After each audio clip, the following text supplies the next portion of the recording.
Everyone, welcome back to my YouTube channel Sampita official. আশা করছি তোমরা সবাই খুব ভালো আছো। লাস্ট ভিডিওতে তোমরা আমাকে এতটা এনকারেজ করেছো, থ্যাংক ইউ সো মাচ।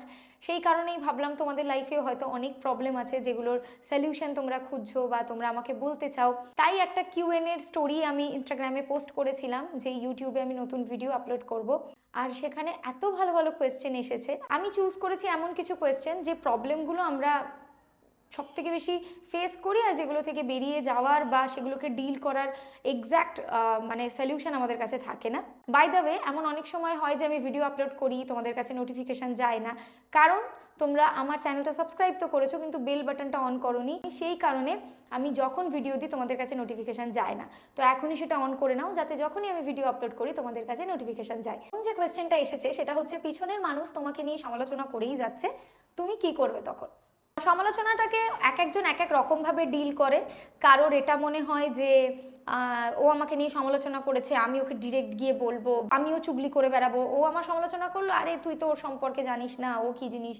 কিন্তু আমার ক্ষেত্রে এটা সবসময় এভাবে ওয়ার্ক করেছে যে আমাকে নিয়ে সমালোচনা করছে, ইটস ওকে, আমি আমার কাজ, নিজের ফোকাস নিজের দিকে রেখে দেবো, নিজের কাজ করে যাব, আমার কাজটাই আমার অ্যান্সার হয়ে তাদের কাছে যাবে আর কি। ধরো আমাকে নিয়ে তোমার কাছে কেউ সমালোচনা করলো যে এই সম্পিতা না একদম ভালো নাচে না, তো নেক্সট ভিডিওই আমার এমন একটা চলে এলো যেটাতে সবাই হয়তো আমাকে আমার নাচের জন্য অ্যাপ্রিসিয়েট করছে, তো অটোমেটিক্যালি সেই মানুষটা তোমার সামনে ছোট হয়ে গেল, তাকে আমাকে আলাদা করে চিনতে হলো না, জানতে হলো না, সমালোচনার কান দিতে হলো না, আমি আমার কাজ দিয়ে এই কথাটা প্রমাণ করে দিলাম। সমালোচনা তাকে নিয়েই হয় যাকে নিয়ে আলোচনা করার কিছু থাকে। তোমায় নিয়ে যখন সমালোচনা হচ্ছে তার মানে তুমি ভাবো কারোর লাইফে তুমি কতটা জায়গা জুড়ে আছো, কেউ কারোর টাইম স্পেন্ড করছে। একটা জবলেস মানুষ, সে তোমাকে নিয়ে সমালোচনা করছে, তোমাকে নিয়ে একটা কনভারসেশন বসিয়েছে, তাহলে তুমি একটা জবলেস মানুষকে তার বেঁচে থাকার একটা অক্সিজেন দিচ্ছ যে হ্যাঁ আমি লাইফে কিছু একটা কাজ করেছি, আমি একটা লাইফে একটা জিনিস উদ্ধার করেছি। তুমি সেই কাজটাকে নিয়ে ক্রিটিসাইজ করো, তুমি একটা জবলেস মানুষ, তুমি সেটাকে নিয়ে ক্রিটিসিজম করো, দেন সেটাকে নিয়ে তুমি তোমার টাইম স্পেন্ড করো। এটাতে তুমি প্রাউড ফিল করো নিজের ওপর যে তোমার মধ্যে সেই যোগ্যতাটা ভগবান তোমাকে দিয়েছে, থ্যাঙ্কফুল থাকো ভগবানের কাছে। তুমি ভাবো তুমি ওয়ার্ল্ডে এক্সিস্টই করছো না, তাদের লাইফের এই সময়টা কি করে কাটবে কখনো ভেবেছো? অনেকে আমার স্টুডেন্টদেরকেও বলে সম্পিতা দি এটা, সম্পিতা দি ওটা, আমি জাস্ট হেসে উড়িয়ে দিই। আমি ভাবি যে ইটস ওকে, মানে মানুষকে কিছু সময় সাসপেন্সে ভুল ধারণাতে রাখা খুব দরকার, এই ভুল ধারণাটা রাখতে দাও, এটাই তো লাইফের মজা। তুমি এমন একটা মানুষ যে তুমি কি করছো মানুষ এটা খুঁজেই বার করতে পারছে না, আর সেটার ভ্যালু তো তখনই বেড়ে যায়, মানুষের ভ্যালু তখনই বেড়ে যায় যখন মানুষ তোমাকে নিয়ে সাসপেন্সে থাকবে, ভুল ধারণাতে থাকবে। ওটা যখন তুমি ভাঙবে তখনটা অন্যরকমই একটা ব্যাপার চলে।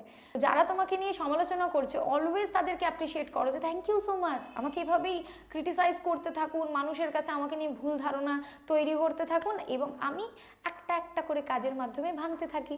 এটা একটা মজা কিন্তু ব্যাপারটা, না? নেক্সট একটা খুব ভালো কোয়েশ্চেন আছে, যেটা হচ্ছে যে what to do when someone is succeeding more than me, however I have started first. তোমাদের সাথে এমন অনেক সময় হয় যে তোমরা অনেক সময় হয়তো অনেকটা আগে শুরু করেছো, হার্ডওয়ার্ক করছো অন্যদের থেকে বেশি, কিন্তু তা সত্ত্বেও রেজাল্ট পাচ্ছ না, অন্যরা তোমাদেরকে বিট করে বেরিয়ে যাচ্ছে। তো এটার ক্ষেত্রে কি করবে এবং কেন হয় সেটা আগে তোমার বোঝা দরকার। আমরা সবসময় ভাবি যে যা কিছু লাইফে সমস্তটা হার্ডওয়ার্ক করেই পাওয়া যায়, কিন্তু সেটা না, আমাদেরকে কিছু টাইমে স্মার্ট ওয়ার্ক করতে হয়। তো একটা এক্সাম্পল দিয়ে বোঝাই। ধরো একটা ডেস্টিনেশনে তোমাকে পৌঁছাতে হবে, কিন্তু তুমি এই রাস্তাটা সম্পর্কে কিছু জানো না, কিছু চেনো না, ওটার আশেপাশে যা যা রাস্তা আছে কিচ্ছু জানো না। তো তুমি এখন রাস্তাটা এক্সপ্লোর করতে চাও, সেটা কেমন, সেখানে কি কি দোকান আছে। তো তুমি কি করলে, প্রথম দিন পায়ে হেঁটে গেলে এবং হার্ড ওয়ার্ক করলে, রোদ জল বৃষ্টি সমস্তটা ম্যানেজ করে তুমি একদম পায়ে হেঁটে পুরো রাস্তাটা তুমি কভার করলে এবং তোমার ডেস্টিনেশনে পৌঁছালে, এবং আশেপাশের গলি অলি যা যা আছে সমস্তটা চিনে গেলে। এবার সেকেন্ড দিন তোমাকে আবারও সেম ডেস্টিনেশনে পৌঁছাতে হবে, কিন্তু রাস্তা তোমার অনেকগুলো আছে, বাট এখন প্রবলেম হয়েছে যে রাস্তা দিয়ে তুমি আগের দিন গেছিলে সেই রাস্তায় প্রচুর জ্যাম, তোমাকে যেতে গেলে আরও অনেকটা টাইম চলে যাবে, বা বাকি মানুষেরা যে সময় পৌঁছাবে সেই সময়ই তুমি পৌঁছাবে। তো আলাদা করে তুমি সেই জায়গায় আগে পৌঁছাতে পারবে না, এবং আগে ওই জিনিস, ওখানে কোনো একটা স্পেশাল জিনিস আছে যেটা তুমি অ্যাচিভ করতে পারবে না। ওকে, এবার তুমি যদি বোকামি করে আগের দিনের সেম স্ট্র্যাটেজিটাকে অ্যাপ্লাই করে হার্ড ওয়ার্ক করে ওই রাস্তাটায় যেতে যাও, তুমি অটোমেটিক্যালি হয় সবার সাথে পৌঁছাবে, নয়তো সবার শেষে পৌঁছাবে। এটার ক্ষেত্রে যদি তুমি এরকম করো যে স্মার্টলি ওয়ার্ক করো, যে আমি তো আগের দিন গেছিলাম, এই রাস্তাটার টাইমিংটা এতটা লাগে আমি জানি, তো আমি শর্টকাট নেব, আজকে আমি শর্টকাট নিয়ে যাব, আজকে আমার শর্টকাটের প্রয়োজন, আমি ডিস্টেন্সটা জানি, আমি এটার স্কিলটা জানি, আমি এখানে আজকে অটো করে নেব এবং ফাস্ট ওয়েতে সুন্দরভাবে কোনো শর্টকাট দেখিয়ে নিয়ে যাব, কারণ তুমি অলরেডি হার্ডওয়ার্ক করে বাকি অলিগলি সব চিনে গেছো আগের দিন। এই সময় কিন্তু তুমি অটোমেটিক্যালি সবার থেকে আগে পৌঁছাবে। মূল মুদ্রা কথা হচ্ছে যে যখন তুমি শুরুতে কোনো স্কিল শিখছো, ডেভেলপ হচ্ছে তোমার লাইফে, তুমি ছোট ছোট জিনিসগুলোকে, সূক্ষ্ম সূক্ষ্ম জিনিসগুলোকে শেখার চেষ্টা করছো, সেই সময় তোমাকে যতটা সম্ভব হার্ড ওয়ার্ক করে দাঁড়াতে হবে। কিন্তু যখন তুমি এটা শিখে গেলে, অ্যাপ্লাই করার যখন তোমার টাইম আসবে, তখন কিন্তু তোমাকে বাকিদের থেকে এক্সট্রা সাকসেস পেতে গেলে, বাকিদের থেকে আগে এগোতে গেলে তোমাকে অটোমেটিক্যালি কিন্তু অন্য ওয়ে চুজ করতে হবে, শর্টকাট ওয়ে চুজ করতে হবে, স্মার্ট ওয়ে চুজ করতে হবে।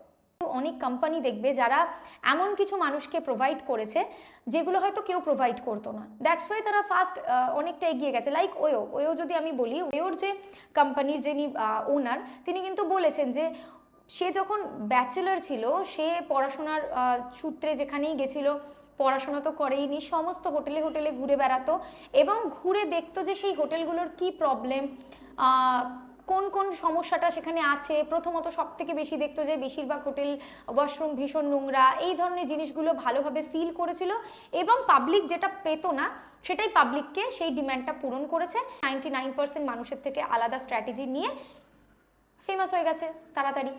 কিন্তু ওর আগেও আরও কত ব্র্যান্ড শুরু করেছিল, তারা ফেমাস হতে পারেনি, কারণ তারা বাকি মানুষদেরকে সেটাই প্রোভাইড করছিল যেটা বাকি 99% লোক করে আসছে। কিছু সময় সাকসেস পেতে গেলে শুধুমাত্র হার্ড ওয়ার্ক এনাফ নয়, তোমাকে স্ট্র্যাটেজি কাজে লাগাতে হবে, তোমাকে স্মার্ট ওয়ার্ক কাজে লাগাতে হবে। ইভেন সোশ্যাল মিডিয়ার ট্রেন্ডও ট্রেন্ড সেটাই হয় যেটা আর কেউ করে না, নতুন কিছু। আমি এটা বিশ্বাস করি কোনো একটা দিক থেকে যে আমাদের সবার একটা সময় আসে, ওই চেয়ারটা রাখা আছে, ওই ক্রাউনটা রাখা আছে, সবাই একবার করে ক্রাউনটা পড়বে। একদল মানুষ এসেছিল, পড়েছে, বসেছে চেয়ারে, বেরিয়ে গেছে। তোমার টাইম আসবে, তুমি পড়বে, ওই ক্রাউনটা, চেয়ারে বসবে, বেরিয়ে যাবে, আবার তুমি বেরিয়ে যাওয়ার পর আবার অন্যজন আসবে। তো সাকসেসের ওই চেয়ারটা সবাই পাবে একবার, কিন্তু নির্ভর করছে আজকে কেউ একজন এসেছিল যে সেখানে ওই চেয়ারটাতে বসে দুজনের হাততালি পেয়েছিল, হতে পারে তার থেকে তুমি অনেক বেশি হার্ডওয়ার্ক করলে তোমার ফিল্ডে। যেদিন তুমি এলে, তুমি ওয়েট করছিলে কখন কখন কখন, ওকে ঠিক আছে আমার এখনো টাইম আসছে না, আরেকটু স্ট্রাগল, আরেকটু স্ট্রাগল, আরেকটু হার্ডওয়ার্ক, আরেকটু স্কিল ডেভেলপমেন্ট। যেদিন তুমি ওই চেয়ারে বসলে না, টাইম যেদিন আসলো, তুমি সেদিন দুজন না 2000 জনের হাততালি পেলে। জাকির খান একটা পডকাস্টে বলেছিলেন যে আমাদের জীবনটা এমন, এই দুনিয়াটা এমন যে যেদিন তোমার একটা টি শার্ট দরকার হবে, অ্যাটলিস্ট দুনিয়া এতটাই শয়তান যে সেই দিন তো তুমি ওই টি শার্টটা পাবে না, কিন্তু কে বলতে পারে তার থেকে কোনো দামি ব্লেজার তোমার জন্য অন্য দোকানে অপেক্ষা করছে। তো সাকসেস এটাই, আমি অলওয়েজ ফিল করি যে ইটস ওকে, যারা আমার থেকে এগিয়ে আছে এগিয়ে যাক, কিন্তু আমি তাদের থেকে বেশি স্কিল ডেভেলপ করব।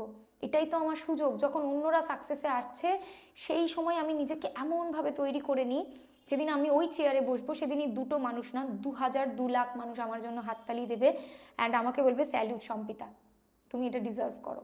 আমার কাছে সাকসেসটা এরকম। দ্যাটস ওয়াই অনেকে জিজ্ঞাসা করেছো কিভাবে শান্ত থাকো, এই কারণে শান্ত থাকি। Smart work, strategy, skill development, নিজেকে সময় দেওয়া, সাকসেস তোমার রাস্তায় আসবেই। লাইক আপনার টাইম আয়েগা। নেক্সট কোয়েশ্চেন হচ্ছে, how do you handle failure in your life, what's your motivation to be consistent in your profession? Okay, তো কনসিস্টেন্সি নিয়ে আগে বলি। প্রফেশনটাকে এইভাবে কনসিস্টেন্ট আমি রাখতে পেরেছি, তার কারণ হচ্ছে যে এটাই আমার প্যাশন। তো প্যাশনটাকে যখন তুমি ফলো করে এগো, তখন আমার মনে হয় না যে আলাদা করে কোনো কমপ্লেন থাকার কথা বা তোমার ডিমোটিভেট কখনো হওয়ার কথা।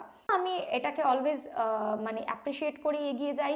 অনেক সময় এমনও আমার সাথে হয় যে কাজ করছি যেটাতে হয়তো যতটা এক্সপেকটেশন রেখেছিলাম ততটা মানুষের রেসপন্স পেলাম না, ভিউজ এলো না, বা অর্ধেক গানেতে এমনি কপিরাইট ক্লেম, যেখান থেকে মনিটাইজেশন অফ থাকে, মানে এক্স্যাক্ট মানি তুমি পাও না।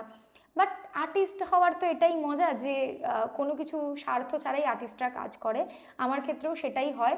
আর বাকি রইল ফেলিয়ার কিভাবে হ্যান্ডেল করি। তো আমার মনে হয় যে ফেলিয়ার আমাদের সবার লাইফে আসা দরকার, এবং আমি সবার ফেলিয়ার স্টোরি শুনেছি, তারপর আমার এটাই মনে হয়েছে I don't want piece, I want problem. তো আমার এটাই সবসময় মনে হয় যে যত আমার লাইফে ফেলিয়ার আসবে তত আমি বেটার পারসন হতে পারবো, তত আমি বেটার ওয়ার্ক করতে পারবো। কারণ কি হয়, ধরো তুমি একটা ভুল ট্রেনে উঠে গেছো, কোনো একটা জায়গায় গেলে তুমি নতুন কিছু শিখতে চাইছো এবং তুমি ভুল ট্রেনে উঠে গেছো সেদিনকে, তুমি নেমে গেলে সেই ট্রেন থেকে।